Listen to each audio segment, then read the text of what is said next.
Welcome to Physics Plex YouTube channel. আজকে আমরা শব্দ তরঙ্গ এবং আলোক তরঙ্গের মধ্যে কিছু পার্থক্য দেখব। শব্দ তরঙ্গ আমাদের শোনার অনুভূতি জাগায়, কিন্তু আলোক তরঙ্গ আমাদের দর্শনের দেখার অনুভূতি জাগায়। শব্দ তরঙ্গ এক ধরনের ইলাস্টিক ওয়েভ বা স্থিতিস্থাপক তরঙ্গ বা বলতে পারো মেকানিক্যাল ওয়েভ, কিন্তু আলোক তরঙ্গ এক ধরনের ইলেকট্রোম্যাগনেটিক ওয়েভ, অর্থাৎ যেখানে ইলেকট্রিক ফিল্ড এবং ম্যাগনেটিক ফিল্ড একে অপরের সাথে 90 ডিগ্রি অ্যাঙ্গেল করে অসিলেট করছে এবং ওয়েভ যেদিকে প্রোপাগেট করছে, যে বরাবর যাচ্ছে, সেটাও তাদের সাথে 90 ডিগ্রি, তিনটে অ্যাক্সিসই এখানে ব্যবহার হয়।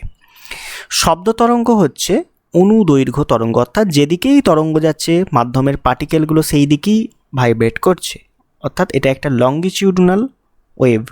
কিন্তু আলোক তরঙ্গ হচ্ছে তির্যক তরঙ্গ, 90 ডিগ্রি অ্যাঙ্গেল করে পার্টিকেল ভাইব্রেট করছে।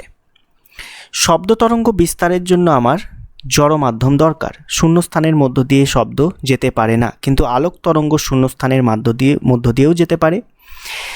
তাই সূর্য থেকে আলো আমাদের পৃথিবীতে এসে পৌঁছাচ্ছে, কিন্তু সূর্যে যে কোনো বিস্ফোরণ যদি ঘটে সেটা আমাদের কানে আসবে না। আচ্ছা, শব্দের বেগ কিন্তু অনেক কম। 0 ডিগ্রিতে হয় 330 মিটার পার সেকেন্ড, 10 ডিগ্রিতে 332 মিটার পার সেকেন্ড লেখা হয়েছে, কিন্তু শব্দের আলোর বেগ দেখো 3 × 10⁸ মিটার পার সেকেন্ড, এটা হচ্ছে আলোর বেগ। সেই জন্য বিদ্যুৎ চমকানোর সাথে সাথেই আলো আমাদের চোখে এসে পৌঁছায়, তার কিছুক্ষণ পর শব্দ এসে পৌঁছায়। শব্দের তরঙ্গ দৈর্ঘ্য কিন্তু যথেষ্ট বড়, বা বলতে পারি এর ফ্রিকোয়েন্সি কম হয়। তাহলে শব্দ তরঙ্গ 1.7 থেকে 17 মিটার পর্যন্তও তরঙ্গ দৈর্ঘ্য হতে পারে, কিন্তু আলোর তরঙ্গ দৈর্ঘ্য খুবই ছোট, 4000 থেকে 8000 আংস্ট্রম এই অর্ডারে থাকে। শব্দের তরঙ্গ দৈর্ঘ্য বড় বলে শব্দ তরঙ্গের প্রতিফলকেও বড় হতে হবে, অর্থাৎ শব্দ রিফ্লেক্ট করার জন্য যে প্রতিফলক সেটাকেও বড় হতে হবে প্রতিফলককে, এবং সেই প্রতিফলকটা অমসৃণ হলেও চলবে। কিন্তু আলোর ক্ষেত্রে প্রতিফলক ছোট হলেও হবে, কিন্তু সেটা মসৃণ হতে হবে, না হলে বিক্ষিপ্ত প্রতিফলন ঘটবে। শব্দের প্রতিফলনে কিন্তু ইকো বা প্রতিধ্বনির সৃষ্টি হয়, মূল শব্দ আর প্রতিফলিত হয়ে যে শব্দ আসছে সেটা ইকো। কিন্তু আলোর ক্ষেত্রে ইকো কোনো কনসেপ্ট নেই, হয় না।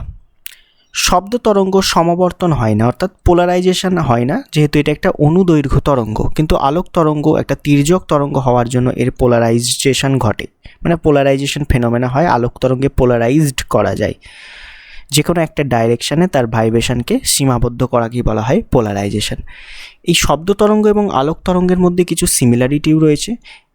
এরা যে রিফ্লেকশন প্রদর্শন করে বা রিফ্র্যাকশন প্রদর্শন করে, রিফ্লেকশনে যে দুটো সূত্র ছিল, যে আপতিত তরঙ্গ, প্রতিফলিত তরঙ্গ এবং আপাতন বিন্দুতে অঙ্কিত অভিলম্ব, এরা একই সমতলে থাকবে, এবং আপাতন কোণ এবং প্রতিফলন কোণ এরা একে অপরের সাথে সমান হবে। এটা শব্দর ক্ষেত্রেও যা, আলোর ক্ষেত্রেও তাই। একইভাবে প্রতিসরণে যে দুটো সূত্র ছিল, যে আপতিত রশ্মি, প্রতিসৃত রশ্মি এবং আপাতন বিন্দুতে অঙ্কিত অভিলম্ব, এরাও একই সমতলে থাকবে, এবং আপাতন কোণের সাইন এবং প্রতিসরণ কোণের সাইনের অনুপাত হবে ধ্রুবক, এবং সেটাকে আমরা মিউ দ্বারা প্রকাশ করি। মিউ হচ্ছে ওই মিডিয়ামের প্রতিসরাঙ্ক বা রিফ্র্যাক্টিভ ইন্ডেক্স। তাহলে এটা হচ্ছে দুজনের মধ্যে সিমিলারিটি। ক্লিয়ার? নেক্সট লেকচারে আমরা ওয়েভস অধ্যায় থেকে 70টা এমসিকিউ টপ বেছে 70টা এমসিকিউ নিয়ে আলোচনা করব শর্ট প্রসেসে, কিভাবে খুব অল্প সময়ের মধ্যে করা যায়। থ্যাংক ইউ লেকচারটি অ্যাটেন্ড করার জন্য।